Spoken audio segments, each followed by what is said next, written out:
Hello and welcome to my podcast. Do me a favor, subscribe to the John Keim Report wherever you get your podcast. You're watching on YouTube, hit that like button, hit that subscribe button. You can find us there as part of Empire Media. That's AMPIRE. Always much appreciated when you tune in. Don't forget, you can read my work on ESPN.com. I'll have a story up on Thursday about Sam Howell, kind of looking at where did this kid come from? I know you guys know it, but other people will know now too. And where did he get the demeanor, the preparation? What went into him becoming a really, really good college quarterback and why he's in the position he is now? So that'll be up Thursday on ESPN.com to get you ready for the Bears Commanders game Thursday night.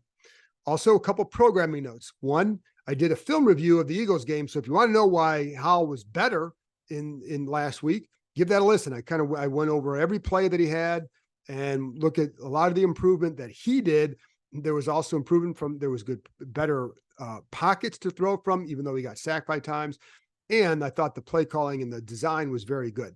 Also went over Emmanuel Forbes' issues. Yes, he had some issues. We all know that. What can he learn from that game to help him moving forward? That's a big thing. So anyway, and then also Bram Weinstein, the voice of the Commanders, and I did the live stream show Tuesday night. That also is up. You can give that a listen. We go over, it wasn't just going over the Eagles game. It was looking ahead to the Bears, just some things, some lingering concerns, talking about the defense and just the expectations that have not yet been met, as we all know. And then looking ahead to the opportunity ahead for the Commanders over the next few weeks to really maybe start to make some noise. So that's all there. And then finally, the last programming note is Bram and I will be back Friday morning with a review or talking about the Bears game. And so there you go. Listen Friday morning and we'll go from there. So in a minute, I'll get to my keys and then a prediction for the Bears game. One little topic I wanted to address, and I don't want to spend a lot of time on it now because this is really about the keys to the game and a prediction, but it did come up this week about the lack of help really from the rookie class so far. And only Emmanuel Forbes is really the only guy helping from scrimmage, and he's their third corner essentially when they go into nickel. He'll be he's the outside guy, and but he's the only guy that's really helping from scrimmage. Chris Rodriguez has played a handful of snaps, some of the others, but that's it. And Quan Martin has been really just a special teamer. So listen, four games in does not a draft class make. So I'm not going to sit there and make some sort of grand judgment on the draft class because it's really a process over time. Some guys are drafted not necessarily to help now. I mean, you look at KJ Henry, Andre Jones, those are guys that you need to groom and develop for the future because you have you have five guys, not hamburgers, but five players who are defensive ends who are free agents after the season. You need to find some younger, cheaper help as backups. Those guys need to develop. That's why you draft them where you did. But there you certainly in your top four picks, you need to get more help than they have. And that, Forbes is playing a key role and he'll continue to play a key role. Quan Martin is a guy that I'm a little surprised by. I didn't mind the draft pick. I like him as a player. At the time, you wondered, well, where else could they have gone? And, I know in hindsight, tight end, they didn't need a tight end at that time, despite what anybody thinks. Like they like their group. And if Armani Rogers is healthy, you're looking at this group differently. You didn't know Rogers was going to get hurt during the draft. So a second round tight end is not going to come in and play a lot for you. So he would have been the same position as Quan Martin. Another corner, same thing. Another receiver, same thing. But the area where, certainly at the time, I thought they would do it. And in hindsight, would have been drafting a tackle or a guard or a guy like Cody Mauch who could play both. He went right after Washington. Now, did they absolutely need a guard? Well, you had Sam Cosmi moving inside. They liked him a lot. Then they had Sadiq Charles on the other side. I do know there was a guard in the second round, Steve Avila, that they really liked. He went very early in the second round, wasn't an option. So the point is that they were okay if he had been there with taking him, or maybe even if they had been able to trade up for him. And so they clearly were okay with taking a guard. That's where a guy like Mauch, he had that position versatility that they love. So if you want a second guess, which I don't, this isn't the point of it, but because the topic came up, I just want to address it. To me, a draft class, you're going to take a few years to measure. I mean, look at last year's class. That's could be a really, really good group. Jahan Dotson, Brian Robinson, Sam Howell, Percy Butler, Cole Turner, Christian Holmes, Chris Paul. all those guys are doing something. Now, Chris Paul's not really doing anything because he's a backup. Turner's a backup tight end, but he can help. Christian Holmes is a good special teams player. Percy Butler is a starting safety. Now, you'd like to see him make some impact plays, but first year starting, then obviously the first three are playing key roles. So that's a good draft class. This one, we'll see where it goes, but I'm not going to sit here and get all panicky about it because, again, when you look at certain, like the third and fourth round picks were always the ones where I thought if all goes well for them, those guys don't see the field for 2 years because you have guys ahead of them that can play. And Nick Gates, if he all goes well, he's healthy and starts for 2 years based on his contract. With Daniels, that you have Leno in front of him. Now, if Daniels develops so in 1 year, great, perfect, because that's what they need. But Wiley was signed in his contract, it would make it hard for a couple of years. So anyway, I don't want to get into too much of that because, again, I'm a firm believer that it takes more than 4 games to make any sort of judgment on a rookie class. And so let's hold off on some of that and let's see where it goes. I do still like Quan Martin, but I just think the hard part is I don't know what his role is going to be moving forward if they keep all these guys. But we'll see where it goes. Anyway, let's get on to my keys of the game. Let's start with number 1. This is an obvious one. Contain Justin Fields. Come on. That's the big one, right? So you must account for him in the run game. And that's something. Now, I will say he's not running as much as he was last year. So a couple numbers. Last year, it was almost 10 runs a game. And then the last, I think, 11 games, it was about 12 runs per game. During that stretch, he was averaging 8 yards per run. Now that's scramble. That's also design runs. They do give him some design runs still. It's not nearly as much. So this year he's averaging 7 runs per game, but only 4.8 yards per carry. So teams are doing a good job of defending him, but they're also not calling as many runs. I'm an Ohio State guy. You know that. I think you need to incorporate more of those runs for him. I think that's when he's at his most dangerous. He's a tough kid. You obviously, and to win in this league, you need to develop from the pocket. Every quarterback does. But he can be a multi-threat with his legs. And so if I'm them, I'm going to start running him more at some point because it ain't working. And I know last week it was pretty good. The Broncos defense is horrendous. Give the Bears offense some credit. I give Justin Fields credit. Had a great game. But I also think that for them to advance, they're going to have to start using his legs more. Will it be this week? You've got to make sure you contain him. Linebacker. So like what you'd see even like last week, there were times where they tried to do some outside runs with him, some zone read runs, and you'd have the end crashing. Well, the linebacker automatically coming to the outside to put himself in position to stop Fields, and it would usually work. You're going to have to do that. You have to win with the front 4. Because you're going to use those linebackers sometimes for other things. The other thing you can do, and other teams have done this, is you just play your defensive ends very square to the line. So make him hand the ball off and then win with your tackles. They have the tackles who can handle that kind of a strategy. The bottom line is you have to contain him. And because if you don't, he's going to hurt you. And you look at last year, it's the big key in that game and what they didn't do on that last play. And I'll get to that in a minute, or not the last play, the last drive. Rush with discipline. And this has been an issue for this group, as you know, and it's an issue for not just one player. I mean, Chase Young gets picked on a lot with that. Chase Young makes some big time plays, but there are other guys I think that are just kind of losing their discipline a little bit. I look at, there's sometimes with Daron Payne, I've seen that. And Daron Payne's a fantastic player, but you've got to, or that left side is a couple of times, whoever's at fault. But you've got to make sure you maintain that against Justin Fields. Keep him in the pocket, make him be a pocket passer. That is not what he's ready to do yet in the NFL. So, but if you let him get outside, he's going to hurt you with his legs. When he runs, when he starts to scramble, typically he's going to, this is what he's going to look to run, right? So you need to keep him in the pocket and make it a condensed situation for him, but you have to be disciplined. And, there was remember that 39-yard run last year in Chicago. That game felt over. I remember it was a third down, but the Bears were doing nothing. That play gave them the ability to have a chance to win the game. And it was, if not for Benjamin St. Juste, terrific play on the last play, they may have lost that game. On that play, on the 39-yard run, Montez Sweat was the right end. He comes inside. Nobody goes outside.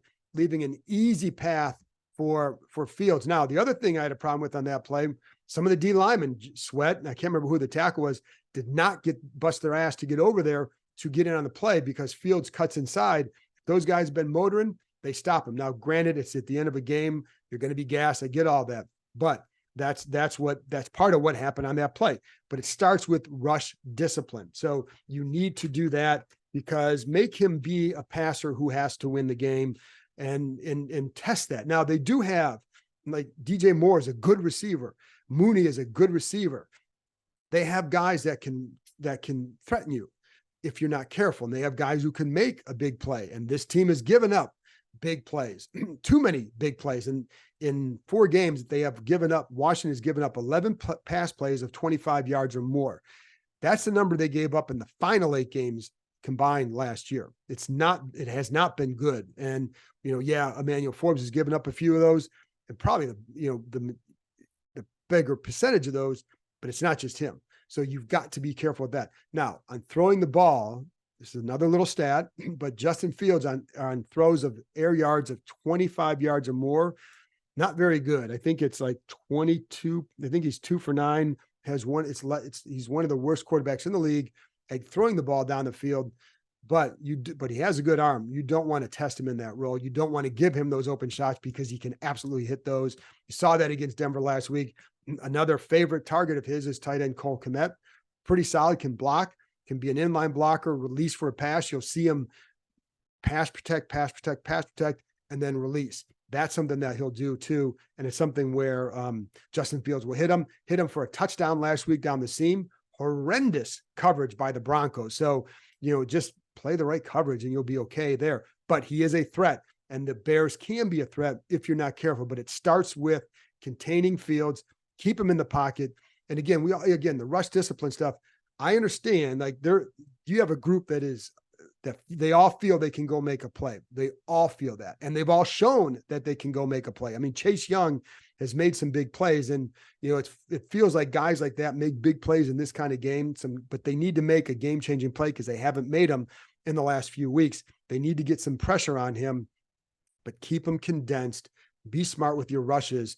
And if not, then it could be a more dangerous game than it needs to be for them. All right, number 2, this is on run the ball, because let's see, the Bears. Now I will say the Bears defense against the run, numbers wise, not bad. So let's look at this. 10th in yards per carry, 10th best in yards per carry, 3.8 yards allowed. 18th best though in yards per game. That's 115 and a half. So they're not horrible against the run. This is not the primary goal here. And I'm going to get to my third key in a minute here, which will explain that. But let's look at the last 2 games. And this is why I say that. So first of all, they play a lot of 2 deep safety. This is Matt Eberflus. When he was with the Colts, this is what he did. This is what he always does. So that 2 deep safety, it's daring you to run the ball. That's what you do. When it's a 2 high, run the ball. So that's why I say you're going to have to do that a little bit more than maybe what they've done in the first half of some of these games. So I think it's there for them. Again, I don't say flip the switch here and just run a lot more than you pass, but it is there for them. Put yourself in some good down and distance situations. Last 2 games. 2 games ago against Kansas City, similar offense. We know that. Not similar quarterback, similar offense, similar style, philosophy, etc. 153 yards on the ground for the Chiefs. Then and some counters with the running back too and all that. Denver averaged 5.1 yards per carry. Now, they had to get away from the run because of, the game 28-7, all that. But they did average 5.1 per carry. So D-line is not great. They did spend in free agency on linebackers, Tremaine Edmonds, TJ Edwards, brought them in. The problem is behind this line, I don't think they're as effective. And so I think it's a tough situation. Like, they need to improve that D line. They did sign Yannick Ngakoue as a pass rusher.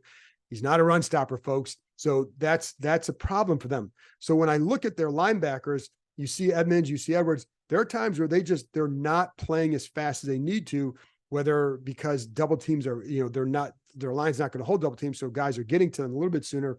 But I also think, it's a new defense, et cetera. So they're not as dynamic or making the big impact that I think they hope they would coming from Buffalo and then Philadelphia.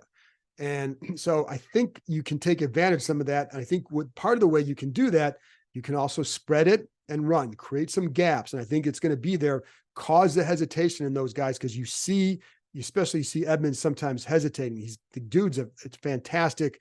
He's got all the, the measurables that you want, and the speed and the athleticism, but cause them to hesitate. You create gaps. The other way you can do that is RPOs, things like that. So I think that's something that you can really get them on to, again, get some yards and just create some positive situations for yourself and down and distances.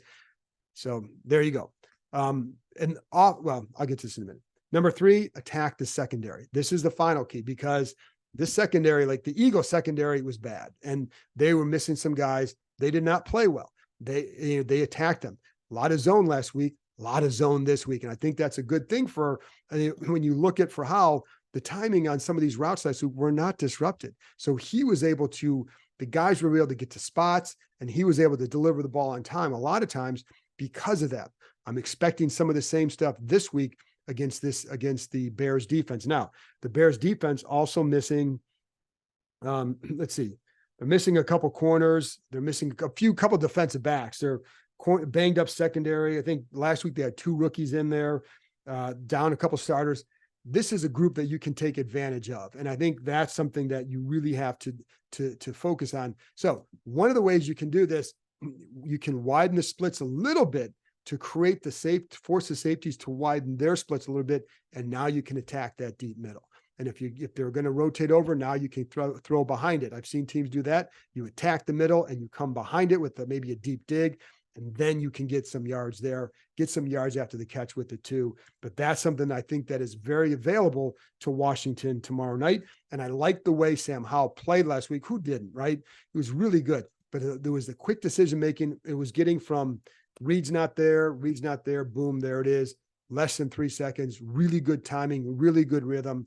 I think the same thing can be available. The Bears do not have a good pass rush. I know, but I'm just telling you, they don't have a good pass rush. And so if this group has trouble with them, that's a big problem. So, whether it's the holding the ball or the tackles, whatever it is, that would be a problem. But the Bears have not done well in that area. But Ngakoue has been a good pass rush in the NFL. And, I think for Washington, you don't want your group, your protection to be a slump buster for the Bears. So, but, that's where you can, and again, with that cover 2, one thing that Eberflus's D's will make you do a lot of times is just to be patient. So take the profit. And they're probably going to, I think my guess is they're going to make them just work the way down the field and then be strong in the red zone. So I think that red zone attack is going to be very important. But the other thing you can do against this group is run some screens. And I've seen that, the linebackers are pretty good, but you can definitely, I think you can have some success running the screens. I think they should feel like they can have that. And I think that's another way to attack the Bears, not necessarily the secondary, but certainly attack the Bears defense. So listen, pretty basic, man. I think that's what you have to do to do it. Oh, the other thing is too, the Bears don't blitz a lot. They're, in fact, let's see, what were some of the numbers? So only 2 teams have blitzed fewer this year than the Bears. Now there are 2 teams Washington has played, and both had some success rushing the passer against them, Arizona and Buffalo. So, but different defensive fronts. Certainly for Buffalo. And I think that's, so the Bears do not have that kind of talent. So I don't think that we're going to be looking at the same situation. I think they've only blitzed 23 times this season. And I'm not expecting, I would say, I think they blitzed 8 times last week. So I would expect some. You're going to have to try and test this protection, for goodness sake. It'd be dumb if they don't do it a little bit. And, you see sometimes some safety blitzes. And that's where Howell's just going to make sure you see it, get the ball out, because the big plays can be there. So now this is a really good opportunity for Washington to start to get on a roll. And, I'm tired of the measuring stick stuff, but this stretch will show us a lot of what they are, because in each of these games, I think they should be favored, whether against the Giants, Atlanta, against the Bears, Atlanta, and then the Giants. not looking ahead. I'm allowed to look ahead. You can look ahead. The players can't. But this is a good possible stretch for them to create some separation, perhaps, or some momentum for the rest of the season when the schedule gets a little bit harder. Starts with playing well Thursday night. Now, how is this team going to rebound from a tough game? Well, ask the Bears that. The Bears are going through a lot of disarray, a lot of chaos over there. They are, it's funny because when some of this stuff happened with the Bears a couple of weeks ago with their DC quitting or resigning and all the other issues, I know those of us in the Washington press room are like, can you believe it's not happening here? And so they're going through a lot. The coach is getting questioned. The quarterback's getting questioned. And I think the way Justin Fields played last week kind of quieted some of that. However, they're 0-4 and they blew a 21-point lead at home. And there were some coaching decisions. They went for it on a 4th down from the 18 to try and bleed the clock. Didn't get it, give up a big play, they lose the game. So that kind of stuff can linger with them. And when you have a team like that, you got to throw some punches early, man. You can't let them hang around. Throw your punches early, test their confidence, test their resolve, because I think this team has it. Like when we're in that locker room on Tuesday, it's a good locker room. And I think it's an upbeat locker room. I think to a guy that the people I've talked to, like they fully believe they were as good as the Eagles and should have won that game. I keep harping on that because I think it's a big sign of growth. It wasn't oh man, we had this, we did this, and it's, oh yeah, it was so close. It's like, should have won. Now, defense has got to play better tomorrow night or Thursday night. Have to play better. This is a chance to get well, right? You don't play well in this game, then let's stop talking about how good they're going to be and just talking about what's going on here. So anyway, I think they're going to rebound. I think they're going to win. I'm going to go 30-17 Washington. Big W, get to 3-2 and start this a crucial 3-game stretch because of because they should be favored in these games. And if that's the case, you need to build some momentum here. Anyway, that's it for me. Don't forget, Bram Weinstein, the voice of Commanders, and I will be back Friday morning recapping the Commanders-Bears game. Talk to you next time.